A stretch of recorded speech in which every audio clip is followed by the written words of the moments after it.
ইরানের সর্বোচ্চ নেতৃত্বে এসেছে বড় পরিবর্তন। দেশটির নতুন সর্বোচ্চ নেতা হিসেবে নির্বাচিত হয়েছেন মোস্তফা হোসাইনি খামেনি। রোববার দিবাগত রাতে ইরানের রাষ্ট্রীয় সংবাদ মাধ্যমে এ তথ্য জানানো হয়।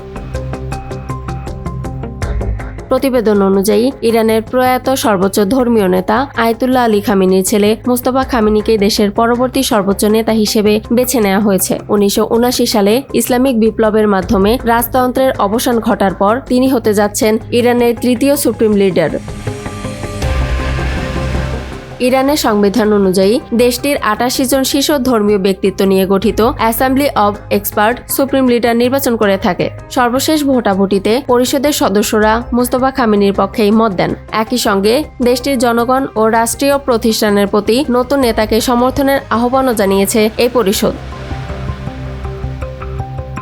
এদিকে মোস্তফা খামেনির এই নিয়োগ নিয়ে এখনও স্পষ্ট কোনো মন্তব্য করেননি মার্কিন প্রেসিডেন্ট ডোনাল্ড ট্রাম্প। এক সাক্ষাৎকারে এ বিষয়ে প্রশ্ন করা হলে তিনি সংক্ষিপ্ত প্রতিক্রিয়ায় বলেন, দেখা যাক কি হয়।